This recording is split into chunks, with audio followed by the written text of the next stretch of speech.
you have a substrate of qubits.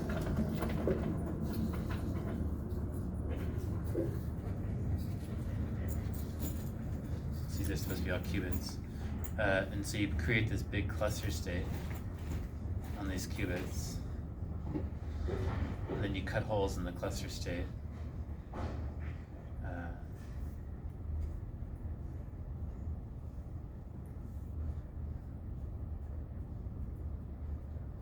By Z measurements, cut holes in the cluster state. In order so that now you have a cluster state or a graph state where the structure of the graph state reflects the structure of the blue quantum circuit that I wanted to apply in the first place. And then that if you do it right, that will essentially implement the circuit that you want. Of course, stabilized algebra by itself is not enough to get a universal computation. You need something more. So usually in these circuits, so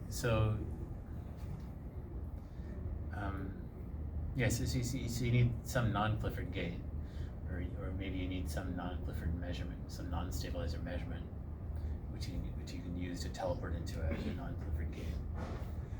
And that's where most of the work in these circuits comes from, because that's not so easy, especially to do that photonically. The theorems. So this is stabilizer algebra. Like another word for stabilizer algebra is Gottesman-Knell.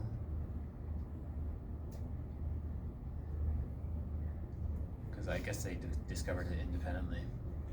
Gottesman in his thesis. The fact that you can simulate stabilizer circuits efficiently. But it's also true, like if you have a Clifford circuit, but there's one non-Clifford gate, you can simulate that efficiently. If there's a Clifford circuit with two non-Clifford gates, you can simulate that efficiently. So I guess the complexity goes like 2 to the number of non-Clifford gates times polynomial and the number of everything else. So if you only have a few non-Clifford gates, I guess you can still simulate it.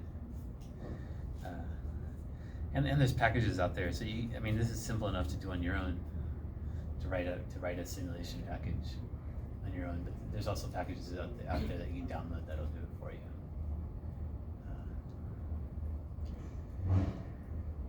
Okay, so let's. If nobody wants more examples, let's just say that's done.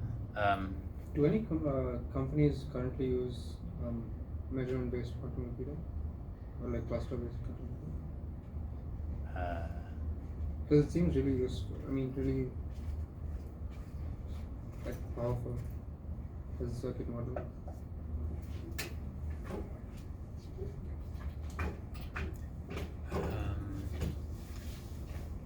I guess you could say what this. If you look at these papers.